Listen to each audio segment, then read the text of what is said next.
నమస్తే, welcome to hit TV. ఈ రోజు మనతో పాటు ఉన్నారు ప్రముఖ ఆధ్యాత్మికవేత్త ప్రొఫెసర్ డాక్టర్ ముల్లపూడి సత్యనారాయణ గారు మనతో పాటు ఉన్నారు. వారితో మాట్లాడి అనేక విషయాలు తెలుసుకునే ప్రయత్నం చేద్దాం. నమస్తే గురు. నమస్కారం మా చాందిని. బాగున్నారా గురు? బాగున్నానమ్మా. గురుగారు, 2026 న్యూ ఇయర్ వస్తుంది. మరి ఈ ఇయర్ లో ఎవరెవరికి ఎలా ఉండబోతుంది అంటారు? ఏ ఏ రాశుల వారికి ఎలా ఉండబోతుంది అంటారు? ముందుగా మనం ఈ 2026 కి మన ప్రేక్షకులకి, మన ఫాలోవర్స్ కి అందరికీ కూడా మనము నూతన సంవత్సర శుభాకాంక్షలు చెప్దాం. అలాగే ఈ సంవత్సరం అంతా కూడా మనకి శని వక్రించి మేన రాశిలో ఉంటాడు. ఫిబ్రవరి 13వ తేదీ 2026లో మేష రాశిలోకి వస్తాడు. మళ్ళీ ఆ తర్వాత జూలైలో మళ్ళీ వెనక్కి మేన రాశిలోకి వెళ్ళడం, మళ్ళీ అక్టోబర్లో రావడం, ఇలా ఉంటుందన్నమాట శని ట్రాన్సిట్. ఇక గురుడు వచ్చేసరికి మిథున రాశి నుంచి 2 జూన్ 2026 సంవత్సరం తర్వాత కర్కాటక రాశిలోకి వస్తాడు. నవంబర్ 25వ తేదీ తర్వాత రాహువు కుంభరాశిలో ఉన్నటువంటి రాహువు మకరంలోకి, సింహరాశిలో ఉన్నటువంటి రాహువు కర్కాటక రాశిలోకి జరుగుతాయి. ప్రధాన గ్రహాలు ఇవి. అలాగే ఇతర ప్లానెట్స్ని మనం ఆధారంగా చేసుకొని మనం చూసినప్పుడు మేషరాశి వారికి ఏలినాటి శని జరుగుతుంది. ఈ ఏలినాటి శని వల్ల కొన్ని ఇబ్బందులు ఉన్నా కూడా మేషరాశి వారికి బాగుందని మనం చెప్పాలి. అలాగే వృషభ రాశి వారికి ఫిబ్రవరి తర్వాత ఏలినాటి శని తగులుతుంది, కానీ ఫిబ్రవరి వారికి కూడా ఖర్చులు అధికంగా ఉన్నప్పటికీ కూడా వీళ్ళ రాశి కూడా బాగుంది అని చెప్పాలి. అలాగే మిథున రాశిని మనం తీసుకున్నప్పుడు ఈ మిథున రాశి వారికి ఇప్పుడు ప్రస్తుతం బాగుండలేదు. జూన్ 2, 2026 సంవత్సరం వరకు ఆ దాటిన తర్వాత గురు బలము అనేటటువంటిది బాగా పెరుగుతుంది, కాబట్టి అప్పటి నుంచి బాగుంటుంది, మీడియంగా ఉంది అని చెప్పాలి. కర్కాటక రాశికి అష్టమ రాహు ఉన్నాడు. ఆ తర్వాత ఆయన సప్తమంలోకి నవంబర్ 25 దాటిన తర్వాత వస్తాడు, కాబట్టి కర్కాటక రాశి వారి గురువు జన్మంలో ఉన్నాడు, కాబట్టి పెద్దగా బాగాలేదు అని చెప్పాలి. అలాగే సింహరాశి దగ్గరికి వచ్చేసరికి సప్తమంలో ఉన్నటువంటి రాహువు షష్ఠ స్థితిగతులు అవుతాడు నవంబర్ 25 దాటిన తర్వాత. అండ్ అష్టమ స్థానంలో ఉన్నటువంటి రవి మళ్ళీ ఈ యొక్క శని భాగ్యంలోకి ఫిబ్రవరి 13 తర్వాత వస్తాడు, కాబట్టి 2026 సంవత్సరంలో సింహరాశి బాగుందని చెప్పాలి. ఇక కన్యా రాశి వారికి ఎక్స్ట్రాడినరీగా ఉంది. తులారాశి వారి దగ్గరికి వచ్చేసరికి గురువు భాగ్య నుంచి కేంద్ర స్థానంలోకి వచ్చి రాజ్యస్థానంలోకి వచ్చినటువంటి ఈ యొక్క గురుడు మంచి ఫలితాలను ఇస్తాడు. ఇక వృశ్చిక రాశి వారి దగ్గరికి వచ్చేసరికి అర్ధాష్టమ రాహు బాగుపడతాడు నవంబర్ 25, 2026 సంవత్సరం తర్వాత. శని మాత్రం అలాగే ఉంటాడు, కాబట్టి బాగాలేదని చెప్పాలి. అష్టమ గురుడు ఉంటాడు. 2 జూన్ 2026 సంవత్సరం తర్వాత భాగ్యంలోకి వస్తాడు. ఇకపోతే మనకి ఈ యొక్క ధనుస్సు రాశి ఇప్పుడు ప్రజెంట్ బాగాలేదు. సప్తమ స్థితిగతుడైనటువంటి గురుగ్రహం ఇంకా బలం పొందాలి, యావరేజ్గా ఉంది అని మనం చెప్పాలి. మకర రాశి దగ్గరకు వచ్చేసరికి బాగుంది. భర్తలకు కావాల్సినటువంటి ట్రాన్స్ఫర్లు, వీళ్ళకి కావాల్సిన ట్రాన్స్ఫర్లు, కోరుకున్న చోటుకు ఉద్యోగాలు ఇవి బాగున్నాయి. కుంభరాశి ఏలినాటి శని జరుగుతుంది. జూన్ 2, 2025 సంవత్సరం దాకా బాగుంటుంది.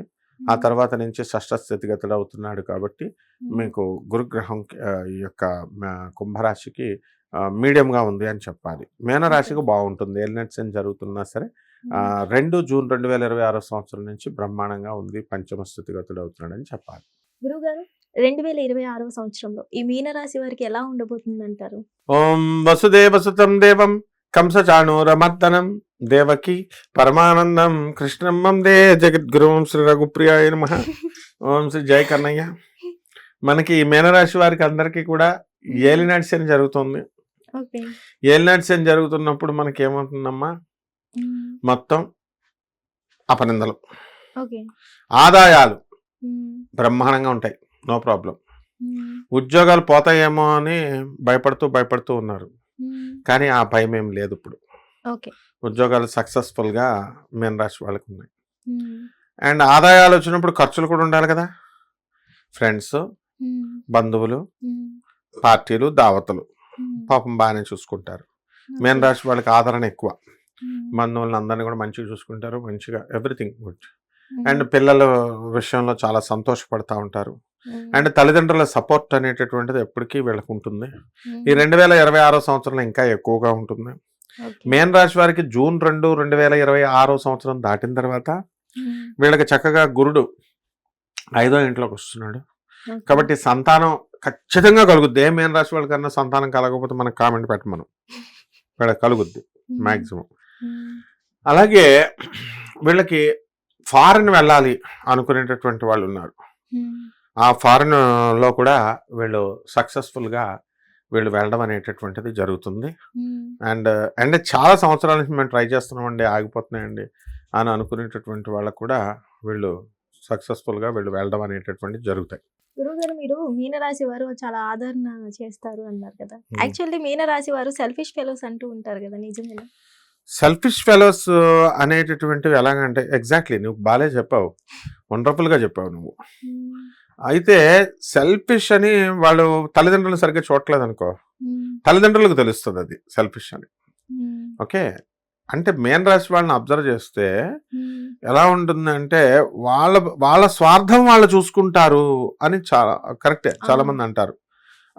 అంటే అక్కడ తల్లిదండ్రుల్ని ఇది చూడరు, లేకపోతే భార్యని సరిగ్గా చూడకుండా, అంటే ఫస్ట్ ప్రిఫరెన్స్ తమకు తామే. కానీ మేన్ రాశి వాళ్ళకు ఉన్న గొప్ప లక్షణం ఏంటంటే ఎస్ మేము సెల్ఫిష్ అని చెప్తారు వాళ్ళు, మా హ్యాపీనెస్ తర్వాతే అని అంటారు.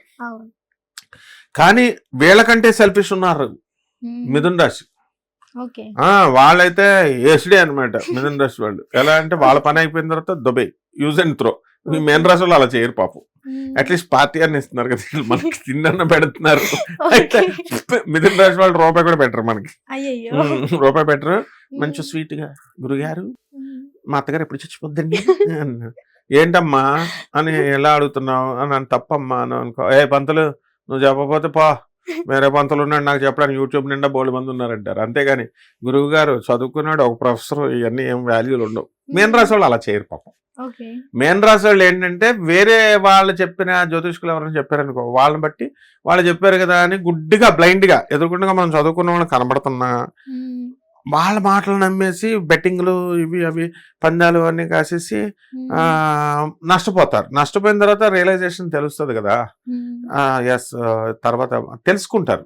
మేన్ రాశిలో ఒక క్వాలిటీ ఉంది, తర్వాత అయినా వాళ్ళ వాల్యూ వాళ్ళు తెలుసుకుంటారు. అయితే ఈ యొక్క మిగతా వాళ్ళ వాల్యూ తెలుసుకుంటారు, గురువుల వాల్యూ, తల్లిదండ్రుల విలువ తెలుసుకుంటారు. అయితే ఏలినట్ శనిలో దెబ్బలు తిన్న తర్వాత వాళ్ళకి అర్థమవుతుంది కదా, అపనిందలు ఎక్కువ రావడానికి అవకాశాలు ఉంటాయి. కాబట్టి అన్నెసరీ మ్యాటర్స్ లోకి వీళ్ళు వెళ్ళకూడదు మేన్ రాశి వాళ్ళు. ఇప్పుడు చేస్తున్న ఉద్యోగాలు రిజైన్ చేయకూడదు అసలు, చేస్తే మళ్ళీ జాబ్ రావడం కొంచెం కష్టం అవుతుంది, ఏలినట్ శని కదా. అలాగే తప్పకుండా వేరే చోటకి వీళ్ళు ఫారిన్ ట్రయల్స్ వెళ్ళేటటువంటి వాళ్ళు వీళ్ళంతా కూడా ఉంటారు. వాళ్ళు చాలా కాలం నుంచి అవ్వట్లేదనే అసంతృప్తి ఉండిపోయింది, అండ్ అది ఫుల్ఫిల్ అవుతుంది ఈ సంవత్సరం. అలాగే ఫారెన్ లో ఉండి ఉద్యోగాలు చేస్తున్నటువంటి వాళ్ళు ఉంటారు కదా, వాళ్ళకి పాపం రెసెషన్ పీరియడ్, ఈ యొక్క లే ఆఫ్ల వల్ల ఉద్యోగాలు పోతాయి కదా, అలాంటి వాళ్ళకి ఉద్యోగాలు రావడం కొంచెం లేటుగా అవుతుంది. సో ఈ ఇల్లులు కొనడానికి కూడా స్థలాలు అవకాశాలు మొట్టమొదటి భార్యాభర్తల పీడ కొంతమందికి ఉంటుంది. అండ్ ఎవరైతే మీనరాశిలో భార్యాభర్తల మధ్య ఫైటింగ్స్ ఇవి చేసుకోకుండా వాళ్ళు అత్యంత ధనవంతులు, అత్యంత గొప్పవాళ్ళుగా మనం చెప్పాలి, కెరీర్లో కాదు.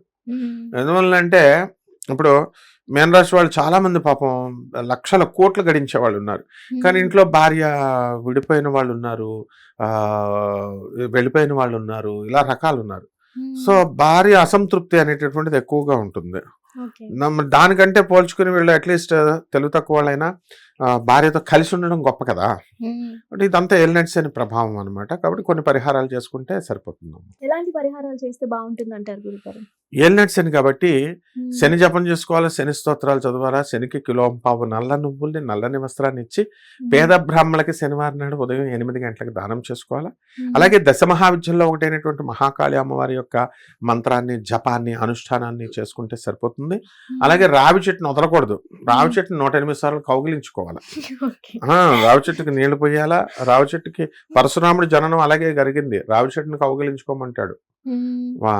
అప్పుడే భృగు మహర్షి పుడతాడు, ఆ భృగుకి తర్వాత ఈ యొక్క జమదగ్ని మహర్షి పుడతాడు, జమదగ్ని మహర్షికి మన పరశురాముడు పుడతాడు. ఇదంతా పెద్ద స్టోరీ. మన చాగంటి గురువు గారు చెప్పిన పరశురామ జననం చూస్తే అందరికి అర్థమవుతుంది. మరి ఆ విధంగా రావి చెట్టుకు నీళ్లు పోయాలి, రావి చెట్టు చుట్టూ ప్రదక్షిణాలు చేసుకుంటూ కౌగిలించుకోవాలి. చుట్టుపక్కల వాళ్ళు ఇదేంట్రా బాబు 108 సార్లు కౌగిలించుకుంటున్నారు అంటారని అనుకోకూడదు. అండ్ రావి చెట్టు చుట్టూ ఓం శరేశ్వరాయ నమః అంటూ జపం చేసుకుని, మేడి చెట్టు చుట్టూ జపం చేసుకుని చక్కగా శ్రీ గురుదత్త అనుకుంటూ ఓం దత్తాత్రేయ నమః అనుకుంటూ చేసుకుంటే అందరూ మా కన్నయ్యలాగా అయిపోతారు అనమాట. ధన్యవాదాలు గురువు గారు, చాలా ధన్య- చక్కగా వివరించారు. ధన్యవాదాలమ్మా.